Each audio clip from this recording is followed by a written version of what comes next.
नमस्ते एवरीवन। तो आज का टॉपिक है गुरु फोटो। तो गुरु कौन है? माँ जो होती है वो भी एक गुरु के समान होती है। तो बच्चों को संभालने के लिए कौन चाहिए? माँ चाहिए। बच्चों को संभालने के लिए स्पेशली माँ चाहिए। लेकिन जो फाइनेंशियल मैटर्स होते हैं उसमें पिता भी आ जाते हैं, तो पिता फाइनेंशियल मैटर संभालते हैं, नौकरी करते हैं, जॉब करते हैं। माता भी खाना बनाती है, लेकिन जो बच्चों की केयर है वो एक जो है माँ ही करती है। कुछ पिता भी बहुत अच्छे होते हैं, वो बच्चों का केयर करते हैं, उनका बहुत ही देख रेख करते हैं। तो अभी यहाँ पे आ रहा है कि कौन संभालेगा किसको। उसी तरह से कोई स्त्री है, उसको संभालने के लिए भी चाहिए कोई, तो एक पति आता है। उसी तरह एक पुरुष और स्त्री के जो संबंध होते हैं, तो अब देखिए मैं शिव महापुराण पढ़ रही हूँ। तो व्हाट आई नोटिस दैट कि जो है उसमें यही बोला जाता है कि हमेशा जो है आप स्त्री पुरुष है या कोई भी है, आप उसको हमेशा जो है एक अच्छी भावना से देखिए। और जहाँ पे अच्छी भावना रहती है वहाँ पे एक अच्छी ऊर्जा का संचार होता है। और यदि आपको कोई पसंद होता है तो एक वर्ड यूज किया जाता है, पाणी ग्रहण बोला जाता है। तो कहते हैं विवाह कर लेते हैं व्यक्ति, और विवाह संपन्न होने के बाद तो ऋषि मुनि भी थे और सभी लोग थे, लेकिन उनकी पत्नियां होती थी। ऐसा नहीं कि उनकी पत्नी नहीं होती थी, वो यज्ञ करते थे, हवन करते थे, अपनी जो है अपनी समाधि में कहिए या आप कहिए कि अपनी साधना में जो है वो लीन रहते थे। लेकिन उन सब की जो है पत्नियां होती थी, और जो स्त्रियां हैं वो उनकी पति होते थे। तो इस तरह से रहता है। तो हमेशा जो है आप जब पुरातन काल की बातें करेंगे तो वहाँ पर मोर देन जो है एक से अधिक पत्नी की भी बात कही गई है। और जो है लोग इस तरह से रहता था पहले कि राजा रहते थे, उनकी कई रानियां रहती थी। तो देखिए जो कई रानियों के कारण ही जो है जीवन में कलेश आता था, इस तरह से रहता है। तो ये आपको डिपेंड करता है कि आप किस तरह से सोचते हैं, क्या सोचते हैं। तो आज हमारा टॉपिक है गुरुज फोटो। तो होता ये कि हम गुरु बनाते हैं, और जैसे एकलव्य ने क्या किया कि द्रोणाचार्य की फोटो बनाई, और फोटो बना के वो अपनी साधना करने लग गए। अब अर्जुन थे, 5 पांडव थे, उनके गुरु उनके साथ में रहते थे, उनको शिक्षा देते थे। तो कॉन्टिन्यूसली शिष्य जो है अपने गुरु के कांटेक्ट में है, तो गुरु के कांटेक्ट में है और जो है वो उनसे शिक्षा ग्रहण कर रहे होते हैं। तो हम जब हमारे सामने गुरु बैठे होते हैं तो गुरु के हाव भाव जो होते हैं, गुरु जो बोल रहे होते हैं, गुरु की जो क्रियाकलाप होते हैं, जो एक्शंस होते हैं, द शिष्य जो है उनको ऑब्जर्व करते हैं, उनको समझते हैं, उसके according they start to function. अब वो उनको किसी भी प्रकार की विद्या दी ना, सपोज उन्होंने धनुर्विद्या दी तो धनुर्विद्या के बारे में बताया कैसे करना है, आपको ऐसे करना है। उन्होंने बोला कहाँ पे फोकस करना है, तो अर्जुन ने फोकस किया आइज पे, तो आइज पे फोकस कर रहे हैं। ऐसा है, बहुत सारी विद्याएं हैं। अब आप जो है कुछ आप पेंट करते हैं सपोज दैट, तो अब जैसे कि मैं आपसे कुछ बातें शेयर करना चाहती हूँ कि जैसे कि I am trying to make a sketch. मैं कोशिश कर रही हूँ कि मैं लड्डू गोपाल का या बाल गोपाल का स्केच बनाऊँ। तो भगवान कृष्ण के बाल रूप का स्केच बना रही हूँ, but what you will draw that decided by the god. भगवान विल डिसाइड कि हु विल ड्रॉ। तो I am trying to sketch like this कि अभी मुझे बहुत अच्छा सा स्केच अपने लड्डू गोपाल का बनाना है या भगवान कृष्ण के बाल रूप का बनाना है। लेकिन होता क्या है कि as you start to making the तो आप वहाँ पे देखते हो कि अरे ये तो कुछ और ही बन गया। तो मैं it is my experience, one day I was making a sketch, भगवान के बाल रूप का बना रही थी, और भगवान कृष्ण जो है उनके एक एडल्ट फॉर्म का जो है वो चेहरा आ गया मेरे सामने। And when I was making the eyes तो वहाँ पे मुझे लगा अरे ये कैसा हो गया, ये कैसे हो गया। तो इट हैपन्स, ये अपने आप से ही होता है। उसी प्रकार से आप जो है आप कभी कुछ आप कुछ बना, अरे सपोज खाना बनाने चले, आप कुछ आप बनाना चाह रहे हो बट वो कुछ डिफरेंट सा बन गया, और फिर आपने when we repeat the things थोड़ा सा चेंज तो आ ही जाता है। ऐसा नहीं कि एग्जैक्टली सिमिलर, आप बिल्कुल थोड़ा सा वेरिएशन तो है वहाँ पे आ ही जाता है। तो शिष्य जो है वो साधना करते हैं, तो गुरु शिष्य को संभालने के लिए कौन है? गुरु है। अब गुरु की फोटो की बात आती है तो बोला जाता है कि every time you start looking towards a Guru, because गुरु जो है आपको सभी बातों से बचाएगा। गुरु ब्रह्मा, गुरु विष्णु, गुरु देवो महेश्वरा। तो बोला जाता है कि जो गुरु ही सब कुछ है, गुरु ब्रह्मा विष्णु महेश है। तो गुरु जब चाहे जो है आपको क्रिएट कर सकता है, जब चाहे आपको पालनहार है, उसको आपको सर्वाइवल आपका सर्वाइवल डिपेंड कर रहा है गुरु पे। और जब चाहे गुरु कैन डिस्ट्रॉय यू, तो आपको जो है आपको आपको आपको आपको नष्ट कर सकता है। तो ये गुरु जो है वो ईश्वर ही है, ईश्वर जो है गुरु के रूप में हमारे सामने आते हैं। तब देखिए भगीरथ का मैं एग्जाम्पल लेती हूँ। तो जो कहा जाता है कि अब आप यदि ऐसे गुरु के कांटेक्ट में हैं कि जिनसे आप मिल सकते हैं या आप जा सकते हैं, और यदि आप गुरु के कांटेक्ट में नहीं है तो आप गुरु की एक फोटो बना लीजिए। तो आप every day you are doing the guru. तो वैसे ये कहा जाता है कि आप गुरु की फोटो ज़्यादा नहीं देखनी चाहिए, ऐसा बोला जाता है। कहा जाता है कि आप वंस इन अ ईयर, तो इसीलिए कहते हैं गुरु पूर्णिमा आती है, वंस इन अ ईयर आपको पूजा करनी है अपने गुरु की, दैट इज अ गुरु पूर्णिमा। तो गुरु पूर्णिमा पे आप विधि विधान से पूरा दिए जला के पुष्प अर्पित करके अपने भगवान अपने गुरु का जो है पूजा करते हैं, आप मेडिटेट करते हैं। देखिए गुरु पूर्णिमा पे क्या होता है, तो वो जो चंद्रदेव हैं वो उस शीतलता में जो है आपको शीतलता मिलती है जब व्हेन वी मेडिटेट क्या है, when we start to merge, when we start to meditate on the God or the Guru, तो धीमे धीमे आपके एक्शंस जो है वो थोड़े थोड़े स्लो होते जाएंगे, धीमे धीमे मिनिमाइज होते जाएंगे। Your thought activity become less, आप थोड़ा थोड़ा सोचना कम कर दोगे। तो इस तरह से जैसे आप सोचना कम करोगे आपके शिथिलता आएगी, स्थिरता आएगी, और थोड़ा सा आपको सुकून मिलेगा। That is a peace. अब कॉन्टिन्यूस सोचे जा रहे, इतना फाइटिंग हो रहा है बिटवीन द डिफरेंट थॉट्स, ये हुआ ये हुआ ये हुआ, इसने ये किया उसने वो किया, तो you are fighting with the thoughts.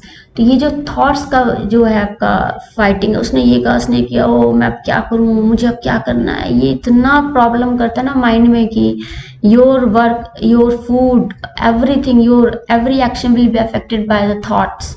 तो इससे बचना है हमें, इससे बचना है। फिर मेडिटेशन भी बहुत ज़्यादा भी नहीं करना है, एक बैलेंस बना के चलिए, काम भी करिए, पूजा भी करिए, खाइए पीजिए। बहुत ज़्यादा पढ़ाई भी नहीं करनी होती, बहुत अजीब सा माइंड मन लगता है, बहुत ज़्यादा आप कुछ देख रहे हो, वॉच कर रहे हो, पूरे टाइम वॉच वॉच वॉच, आप लगातार मूवीज़ देख रहे हो, वो भी बहुत अफेक्ट बहुत ही खराब है। आप लगातार बोलते जा रहे हो, दैट इज़ नॉट गुड। आप लगातार लिखते जा रहे हो, दैट इज़ नॉट गुड। एक प्रॉपर ऑप्टिमम होता है, 2 घंटे ये कर लिया, 1 घंटे ये कर लिया, 1 घंटे ये कर लिया, थोड़ा सा घूम के आए, थोड़ा सा नेचर के साथ रहे, थोड़ा सा काम भी किया, थोड़ा सो लिए, सोने से हमको आराम मिल रहा है। तो इस तरह से हमें सब बैलेंस बना के चलना है। थोड़ा सा हमने घर के काम भी कर लिए, थोड़ा ऐसा नहीं कि अपने कहते हैं ना सत्व रजस तमस, तो सभी चीज़ों को हमें एक बैलेंस, एक रेशियो में बना के फॉलो करना है। तो जय कृष्णा मूर्ति सर कहते थे कि उन्होंने मेडिटेशन के बारे में बहुत कुछ डिफाइन किया है। तो वन पर्सन इज रूम के कॉर्नर पे खड़ा हुआ है और गुरु गुरु गुरु गुरु कर रहा है कि गुरु बताइए मैं क्या करूं। तो that is not actually real meditation. तो आज जो है स्टैटिक मेडिटेशन और डायनामिक मेडिटेशन की मैं बात करना चाहती हूँ। स्टैटिक क्या है, दैट इज आप ऐसे करके बैठ गए, आप स्टैटिक में आप बिल्कुल स्थिर हो गए, the energy is flowing inside you. तो आपको there must there should be the movement, आप जैसे मूव कर रहे हो, तो ये इस तरह से रहता है। अब आप स्टैटिक में आप बैठ जाते हो आसन लगा के, बहुत ही डिफिकल्ट, इट्स वेरी डिफिकल्ट। तो सम टाइम आपके पैरों में प्रॉब्लम हो जाएगा, सम टाइम आपका हाथों में हो रहा है, सम टाइम आईज ऐसे हो रही है, फिर आपका माइंड इधर, कभी कुछ इधर से आवाज आई तो it will make you very irritate when you are a high state of meditation. तो वहाँ पे आपको बहुत अजीब सा होगा, हल्का सा noise will be disturb you, the little noise will distract you from meditation, distract you from merging with the God, distract from the divine bliss, because this bliss and divine energy, it's for few seconds, it's for some time, right? तो divine bliss and जो ये है it is a very short time, तो इस तरह से आपका रहता है। तो इस तरह से अब डायनामिक मेडिटेशन क्या है, तो हमेशा देखिए हमने आपको कर्म योगा पे कहा है, भगवान जो भगवत गीता हमारी कर्म योग पे ही आधारित है। आप बच्चे की देखभाल करते हुए मेडिटेट कर सकते हैं। आप उस बच्चे को उस भगवान का रूप समझिए, आप यू मेडिटेट, आप उसके सारे कार्य करिए, आप खाना बनाइए, पूरी एक सात्विक भावना से खाना बनाइए, नीट एंड क्लीन, हाथों को साफ करके, कोई गंदगी नहीं होनी चाहिए, बिल्कुल साफ सुथरे तरीके से खाना डिस्ट्रीब्यूट करिए, एक अच्छी भावना से करिए। You meditate on that. आप म्यूजिक, आप गाने लगा लो, भगवान के गाने लगा लो। कभी कभी आप कुछ डिफरेंट सॉन्ग्स भी लगा सकते हो, आप रोमांटिक सॉन्ग्स भी सुन सकते हो, बट हर एक चीज़ की लिमिट होती है, हर एक चीज़ की सीमा होती है। आप वर्ड्स का, आप शब्दों का चुनाव कैसे करते हो, ये भी बहुत इंपॉर्टेंट होता है। आप संगीत का चुनाव कैसे करते हो, ये भी इंपॉर्टेंट होता है। कभी कभी कुछ बहुत ही high tone and the low tone, high tone में भी कुछ अच्छी म्यूजिक्स भी होती है, हाई टोन में भी बहुत मज़ा आता है। कुछ हाई टोन्स आपको, आपके ब्रेन को बहुत सुकून देगा, या जो बहुत ही हाई एनर्जेटिक पर्सन्स होते हैं ना, वो बहुत ही हाई टोन की आवाज़ सुनते हैं, तो उनको वहाँ पे थोड़ा सा रिलैक्स होता है, उनका माइंड थोड़ा, उनको आराम मिलता है। तो इस तरह से है। तो I always recommend you for the dynamic meditation. Usually मेरी आदत है बचपन से थी कि मैं जब भी काम करती हूँ तो बोलती नहीं हूँ ज़्यादा, मैं बचपन से ही बोलती नहीं थी, मैं बिल्कुल शांत रहती हूँ। ज़्यादा मैं अपनी फ्रेंड्स के साथ ही मैं ज़्यादा बोलती हूँ, मैं घर के मेंबर से भी मेरी इतनी बातचीत नहीं होती है। अभी थोड़ा सा बड़े हुए, फिर थोड़ा सा बच्चे जब से लाइफ में, जब से बोलना बहुत ज़्यादा शुरू हो गया, लेकिन स्टिल मेरी आदत है, मैं लैब में रहूँ या घर के किचन में रहूँ, तो मैंने यूजली देखा लोग बातें करते करते काम करते, मैं यदि बात करने लग जाऊँ तो मेरा काम नहीं हो पाता। इवन कि मैं खाना भी खाती हूँ तो मैं बिना बोले खाती हूँ, क्योंकि यदि if I am taking one byte और उसके बीच में किसी ने बोल दिया तो मेरा खाना ऐसे रुक जाता है। तो you are serving to your divine self when you serve the food yourself, तो वो जो आपके अंदर डिवाइन बीइंग है वो खाना खा रहे हैं, आपको बीच में बोलना नहीं होता, आपको शांति के साथ खाना जो है खाना चाहिए।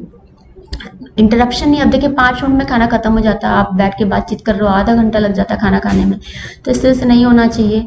तो जब आप खाना खाते हो यू मेडिटेट, आप किसी भी चीज़ पर, आप पत्तियों पे मेडिटेट करो, आप पशु पक्षियों पे मेडिटेट करो, आप आकाश को देखो, आप जल को देखो, अपने चारों ओर के एनवायरनमेंट को देखो, आप पेड़ पौधों को देखो, घर की कुछ भी कविता है, पोयम है, गाने हैं, किसी चीज़ पे भी आप मेडिटेट कर सकते हो। आप कोई बुक है आप पढ़ रहे हो बहुत ही शांति से, तो you are focusing on the lines और द वर्ड्स और the meaning of that what written there, तो आप इस पे फोकस कर सकते हो। अब यूजली अब हम घर का काम कर रहे हैं, घर के काम करते करते you can meditate, that is called the dynamic. तो I always recommend to do the dynamic meditation. तो आप इस तरह का, तो आप रात में सोते हो, सोने से पहले आप प्रेयर कर लो, प्रेयर करके 5 मिनट आप लेटे लेटे ध्यान कर सकते हो, तो ये भी एक मेडिटेशन है जहाँ पे आपके शरीर को पूरा आराम मिल रहा है, साथ में ब्रेन को आराम मिल रहा है। आप ध्यान करके जब आप सोगे तो वो एक अलग आपको पीसफुल जो है स्लीप मिलेगी, तो ये इम्पॉर्टेंट रहता है। स्टैटिक जो है आपको समाधि की ओर ले जा सकता है, और कभी कभी बहुत ही हायर स्टेजेस होती हैं तो उसमें जो है बहुत ही मुश्किलें भी आ जाती हैं किसी किसी के लोगों के साथ में, लेकिन एक समर्पण, एक सरेंडर होता है। सरेंडर क्या होता है कि we don't want anything actually, we don't want to know anything actually, मुझे बहुत सारा नहीं बताइए, मुझे ये सब मुझे पसंद ही नहीं है एक्चुअली। तो वहाँ पे जो है that is a called the moksha. Moksha क्या होता है कि जैसे कि आप, कुछ लोगों के पास पावर आ जाती है उसको मिस यूज़ करते हैं, we don't want to get that power. अच्छा, पावर के through we can do like this, अच्छा this happens, how can I do, मैं भी क्या ऐसे कर सकती हूँ, how I recognise my powers, कि मेरे पास कौन सी पावर है। तो वहाँ पे भगवान जो है आपको सब कुछ देने के लिए तैयार हो जाते हैं, तो आपको इस तरह से सोचना है। और ऑलवेज जो है मुझे लगता है जब आप पूजा कर रहे हो, आप भगवान के बर्तन भी साफ कर रहे होते हैं ना, तो यू आर मेडिटेटिंग कि we are cleaning this utensil, we are cleaning this thing for the Bhagwan ji God. तो कोई भी एक्ट है, इवन कि आप पानी पी रहे हैं तो you focus on the glass, you focus on the water, just drink and water. एक सिप ले रहे हो आप, एक सिप में भी जो 2 मिनट के लिए जो आपने एक सिप ली, तो वो जो मेडिटेट है ना, meditation is only for a short time. तो during this you can also meditate, तो आप ऐसे मेडिटेट कर सकते हो। तो इस तरह से रहता है। तो ये सारी बातें जो है बहुत ही इंपॉर्टेंट होती है। तो आई ऑलवेज रिकमेंड यू, आप कर्मा योग पे फोकस करिए, कर्मोधिकारस्ते माँ फलेषु कदाचन, आप कर्म करते रहिए, आप आपका प्रारब्ध कर्मा है, आपका वेरियस काइंड्स ऑफ कर्मा है, आप उसको सुचारू रूप से चलाते जाइए। It is very necessary to do karma और ध्यान योग, ज्ञान योग। अब आपके पास सब कुछ हो रहा है, आपको पता तो होना चाहिए क्यों हो रहा है, तो ज्ञान बहुत इंपॉर्टेंट है। That heels the mind of the person who is quite intelligent. तो बोलते हैं माइंड इंटेलिजेंट एंड ईगो। अब जो है इंसान को बहुत ही घमंड होता है, तो वो ईगो को डाइल्यूट करने के लिए, ईगो को सेटल करने के लिए जो है भगवान आते हैं कि इस तरह से है। लेकिन अब देखिए, जैसे मुझे लोग कहेंगे बहुत ईगो, मुझे किसी बात का कोई ईगो नहीं है, ऐसा रहा कभी। बस हमेशा मुझे ये रहा कि मैं अपना खुद का करना चाहती हूँ, दैट इज़ माई ईगो। मैं हमेशा सोचती हूँ कि मैं अपना खुद का कुछ करूँ, I want my own things, that is my ego. बस यही है मेरा थोड़ा सा बचपन से, और ऐसा कुछ नहीं है। अब जैसे अब हमारी मैरिज हुई या हम पढ़ रहे हैं, लिख रहे हैं, तो मुझे लगता है कि बहुत ही रिच होना चाहिए, रिच हस्बैंड मिले। भाई मैं खुद नहीं पढ़ी लिखी हूँ, I can earn a money, I need a life partner, I need a some companion with for me. तो ये नहीं है कि अरे मुझे बहुत ही रिच चाहिए, भाई मैं तो खुद इतनी पढ़ी लिखी हूँ, I can earn the money. तो अभी यहाँ पे यही आ रहा है कि आपको क्या चाहिए, दैट इज़ इम्पॉर्टेंट। इसी तरह से होता है कि आपको भक्ति से क्या चाहिए आपको भगवान से क्या चाहिए, तो इसी पे आधारित है, मोक्षा आधारित है आपका, आपकी समाधि आधारित है, और आपका एनलाइटमेंट आधारित है। ये सब बातें एक सीक्वेंस में होती हैं, ऐसे करके होती जाती है, इस तरह से रहता है। तो I always recommend to all of you to do all kind of yoga, that is a karma yoga, first one, dhyan yoga, gyan yoga, and samarpan yoga also. You have to surrender to yourself, to your god, that is very important, but always with a curious mind, next what to be next, what will happen next, god again बताइए अभी और कितना है और क्या करना है मुझे, तो ये क्यूरियोसिटी एक बनी रहनी चाहिए। तो again I want to recommend to all of you, please do the dynamic meditation, static for some time. आप थोड़ी देर बैठो, थोड़ी देर करो, इस तरह से रहो। आप make a schedule, until you not make a schedule you will not be meditate। आप कोशिश करो कि आपको फोकस करना है, आप पूरा प्रयास करते जाओ कि आपको कोशिश करिए कि आपको जो है उस टाइम पे आप करें। एटलीस्ट आप ध्यान कर रहे हो या कुछ है तो कुछ एक शेड्यूल तो फॉलो करना ही पड़ता है, इसी से प्रैक्टिस होती है, इसी से जो है हमारा जो है हमें अभ्यास की आदत हो जाती है। फिर एक ऐसा टाइम आएगा कि आप अभ्यास से परे चले जाएंगे, then there is no need of practice. तो अब देखिए मैं बोल के प्रैक्टिस करती हूँ, कैसे समझाते हैं, कैसे बोलते हैं, तो जो भी अपने अनुभव होते हैं वो हम शेयर करते हैं। तो जैसे क्या होता है कि स्पिरिचुअल प्रैक्टिसेस हम करते हैं, तो जो भी स्पिरिचुअल प्रैक्टिशनर होता है तो उसको संभालने के लिए जैसे गुरु की आवश्यकता होती है। तो जो भी डिस्कशन करेंगे और जो भी उसकी क्वेरीज होंगी, जो भी उसकी वो जानना चाहता है और आगे पढ़ना चाहता है, तो वो उसकी क्यूरिटीज़ को सेटिस्फाइड करने के लिए जो है एक गुरु की आवश्यकता होती है। तो गुरु ही जो है अपने शिष्य को संभालता है। तो उसी प्रकार से जो है आप जो है भगीरथ का एग्जाम्पल ले सकते हैं। तो भगीरथ जो थे वो उन्होंने साधना की, तपस्या की, तो गंगा जी जो है धरती पे आई। तो गंगा जी जब पृथ्वी पे आई तो उसको संभालने के लिए जो है लॉर्ड शिवा आए, और लॉर्ड शिवा जो है ऑलरेडी मैरिड थे माँ पार्वती के साथ में, लेकिन जो है भगवान शिव ने जो है गंगा जी से शादी नहीं की, लेकिन उनको जो है अपनी जटाओं में धारण किया। तो it is a best example of that कि कैसे कौन किसको संभालता है। तो भगवान शिव जो है उन्होंने गंगा जी को संभाला। तो ये इस तरह से है कि सृष्टि में जो है कुछ अहित या अनिष्ट ना होने पाए, तो उसके लिए जो है भगवान लोगों को प्रिपेयर करते हैं, और जिनको भी प्रिपेयर करते हैं उनका कार्य बाहर यही होता है कि सृष्टि का संचालन जो है सुचारू रूप से चले। थैंक यू एवरीवन, नमस्ते एवरीवन।